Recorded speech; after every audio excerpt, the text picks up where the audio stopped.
Hello, good morning. Welcome to Coffee with the Pastors. This is the Getting to Know Ya. Nova. I never get it right. It's the Getting to Nova edition this week with Pastor Richard Wehrle out at the Midland Church of the Brethren. I got that pronunciation right, Richard? You absolutely did. How are you guys? Good morning. We are good. We are good. You know, Richard, you're the only Get to Nova pastor that has gotten to also feature Anita. Well, I feel blessed this You morning should. then. I do. How do you feel, Anita? She says, I got my cup of Good goldfish. Good stuff.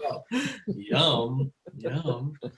Well, thanks for joining us today, Richard. We got a few questions we want to ask and maybe a surprise at the end, all right, as we get to know each other in the Northern Virginia region. Hopefully our various churches are watching and getting to know some of the pastors around, because lots of us are new. So we'll get to that. But so Richard, in general, tell us a little bit of what you love about pastoral ministry.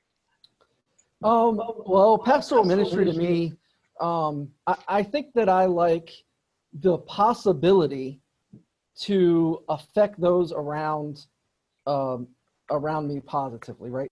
The possibility, because it doesn't always happen.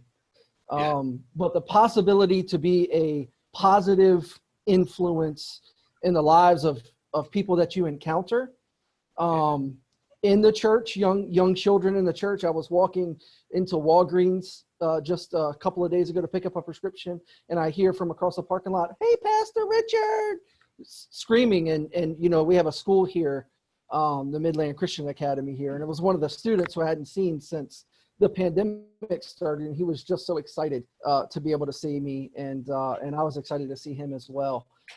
Just to know that, you know, that I'm a small part of his life, very small part of his life, but that excitement. And so the possibility to affect change, not only for those in our congregations, but our communities at large as well. And so, you know, in the name of Jesus Christ, of course, we have the church is very unique, and it can really be positive, a very positive influence in a community. And so hopefully that's where we're headed after this pandemic, and even during the pandemic, but especially afterwards, as we continue to get to know the people around us. And I continue to get to know the people around me in this neighborhood, because like you said, I'm pretty new. I think you guys are just about 30 days ahead of me in your pastoral ministry, in your location as well. So yeah. So you've been, how long have you been out at Midland?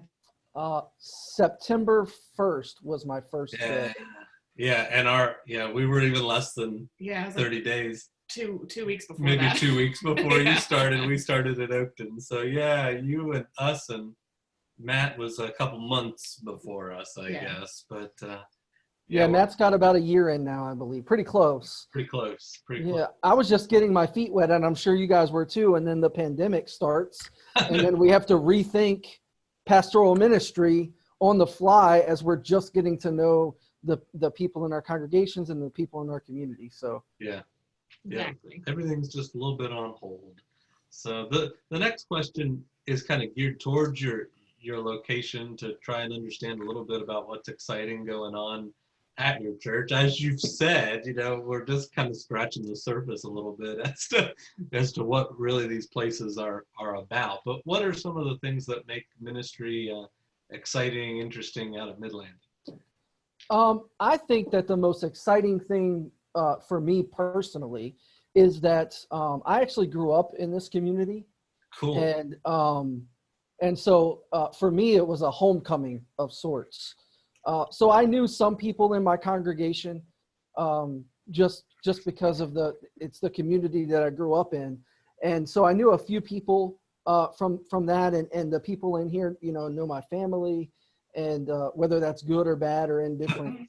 But I was away, I moved away for quite a while and was pastoring in Harrisonburg for about 8 years, 7.5 years. And I came back, I'm still me, but came back as a different version of myself, if that makes sense. And so just getting to know the people in the community once again, kind of running into people in the grocery store that I hadn't seen in 20 years, and being able to have those conversations. And then just, I don't know, I've always wanted this community to do well because it's where my heart has been no matter where I'm at. And so, yeah, just being able to be that hopefully calming voice and good influence to the community. And people are starting to buy into that here as far as community development and looking at the needs of the community and trying to find ways to serve those who are underserved. And so I think we've got a really good start on that the first couple of months, and I'm very excited to see where that heads. Cool. Wonderful. Cool. So were you were a product of that community? Were you a product of the Midland Church of the Brethren? So I had some dealings with the with the church growing up a little bit, but so my wife attended here. Oh, okay. When she was younger for a few years, and we actually got married in this congregation at this church. Gotcha. Almost 18 years ago now. And so, yeah, so I played softball on the softball team here for a little while. And yeah, so yeah, definitely it wasn't my home church, but I didn't grow up in church. So, Gotcha. but I did have some interactions with this church growing up. Yeah, I gotcha.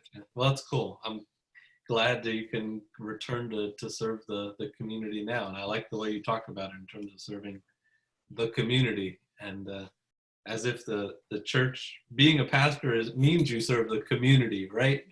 It absolutely does. The church should be an anchor point in any community that you live in. I mean, that's just my understanding of what church is like. It's more beyond the people that walk through the doors on Sunday morning. I mean, we have to minister to them too, but it's how we minister to our community and become that place that people know if they need something, genuinely need something, that the church will be there to serve their needs. Yeah. Cool. Pop quiz. Pop quiz. All right. I've heard of this pop quiz. Yes, this is the slightly heretical, made up pop quiz. Yes, it is. You want to explain it? So we're going to give you a word. Hopefully it's not, this one probably more than the others is hopefully not actually a theological term. I don't think so. Yeah. The others all have a shot. Yeah, this one doesn't. Yeah. I mean, it maybe will after today, but yeah. So we're gonna give you the word, and you're gonna define it for us, and I'm gonna let Tim say it. All right. Here's my German word for the day: Gemeinschnitzel. Gemeinschnitzel. Gemeinschnitzel. That's a very pietaptism type of word, right? Pietaptist. It word? Is very much so. Yeah. See, I've been paying attention. And hopefully others have as well. Gemeinschnitzel. All right. So Gemeinschaft is a word that the Church of the Brethren should be familiar with, right? It means living the love of Jesus in community, kind of just as a base definition. So Gemeinschnitzel. So Gemein is like common. It can mean common. It means other things as well, but common. So it's akin to sharing things together. Gemein, that German root word. And then schnitzel is one of my favorite things, right? It's this thin slice of meat that you put breadcrumbs on and you fry. A Wiener Schnitzel is veal, of course, right? And a Schwein, what is it called? I don't know. The pork version is also schnitzel, right? I love all schnitzel. I've never met a schnitzel I didn't like. Yeah, I've never met a schnitzel either. It's like Schwein Schnitzel or something like that. And so Gemein Schnitzel, right? It should be, right, having this big schnitzel that you share in community, right? So it's the community schnitzel, right? So it's like it should be the center of the church potluck from now on. The Gemein schnitzel. Oh, All I right. like it. You know, that's not something I typically find at the church potluck. Yeah, even for our German background, there's not a whole lot of schnitzel. It's almost like fried chicken has become the the American schnitzel. You can pound that chicken thin and fry it up, and you can have chicken schnitzel then, right? Chicken schnitzel. I think we're on to something. I think we are. Oh, the shared schnitzel. I like it. Yeah. Yeah. That could bring a whole new meaning to like communion too, right? I think that's the heretical part. I think the Gemein schnitzel, the community schnitzel, is about as far as I'd go. I think that's wise. Let's toss Audrey out. Burger at the stake. Hey! Oh gosh. Well, thanks Richard for the laugh. Thanks for the insights. Nice to hang out a little bit on Coffee with the Pastors. To Absolutely. share some Gemein. Yeah, Gemein. There you go. I do have a joke for you though. If that's yes, okay. Yes. Right? Good. And it's I don't know. So I've watched most of the Coffee with the Pastor segments. I haven't watched all of them. So if it's a repeat joke, just tell me, and I will laugh anyway. You'll laugh anyway. All right, are you ready? Yes. Ready. All right. A priest, a minister, and a rabbit walk into the bar. The rabbit turns to the priest and minister and says, "I think I must be a typo." Poor rabbit. I'd include him. I think he'd be welcome in my bunch. Yeah? Yeah. And your Gemein? I wouldn't share a schnitzel with a No? rabbit. How about a carrot schnitzel? Oh. How about a version of a schnitzel? Yeah. How about a rabbit schnitzel? Oh, so the rabbit sacrifices itself for the sake of the Gemein schnitzel. Hey, rabbi and a priest, it would be a kosher schnitzel. We digress. I think, okay, we should end it there before we dig a bigger hole. See you, Richard. Nice to hang out. We definitely should. Thank you, guys. I enjoyed it.